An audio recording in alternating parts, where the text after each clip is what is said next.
Hello students, welcome to my channel. Solve करते हैं concept of physics के fluid mechanics chapter से subjective exercise का question number 5। Suppose the glass of the previous problem is covered by a jar and the air inside the jar is completely pumped out. First, what will be the answer to the problem?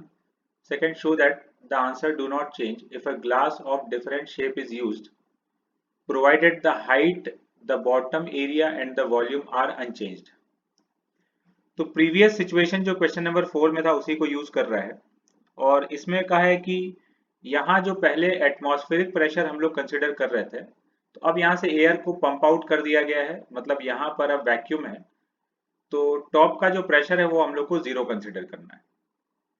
तो first part का answer क्या है ये बताना है, और second part का answer change नहीं होगा ये भी बताना है।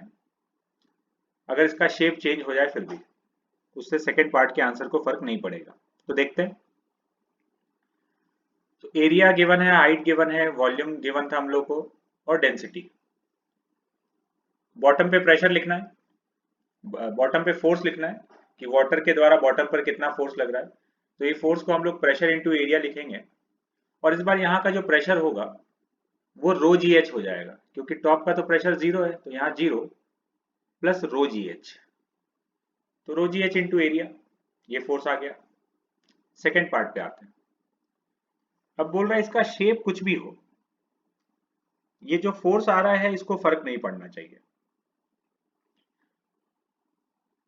कुछ चीजों को कांस्टेंट रखा गया है। क्या क्या चीज को?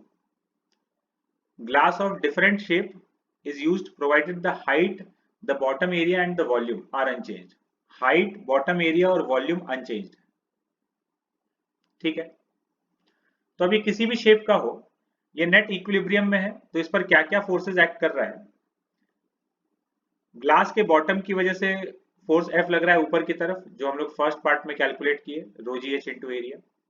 यहाँ पर कोई एयर नहीं है, यहाँ का प्रेशर जीरो, तो यहाँ से कोई फोर्स नहीं एक्ट कर रहा होगा। वाटर का वेट mg, मास का वैल्यू डेंसिटी इनटू वॉल्यूम, तो ये mg रो vg हो गया।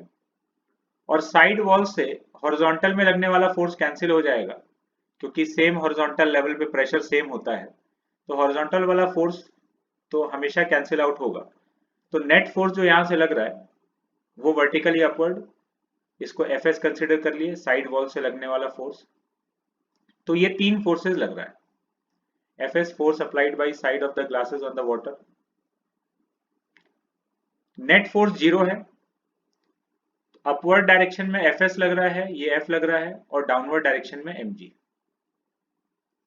Fs plus F minus mg equal to zero, तो Fs का वैल्यू mg माइनस F के बराबर, और F का वैल्यू हम लोग को मालूम है, इसमें पुट कर देते हैं। mg का वैल्यू रो vg और F का value rho g h into A. तो यहां से साइड वॉल से लगने वाला force rho into V minus h into A into g, ये फोर्स आ गया। प्रीवियस क्वेश्चन में भी यही आया था, और ये अब शेप से इंडिपेंडेंट है। बस वॉल्यूम, हाइट और एरिया ये अगर चेंज नहीं होगा, तो कंटेनर का शेप चेंज हो भी जाए तो फोर्स चेंज नहीं होगा, क्योंकि ये खाली इन तीनों फैक्टर्स पे डिपेंड कर रहा है। डेंसिटी और जी तो ऑलरेडी कॉन्स्टेंट्स है,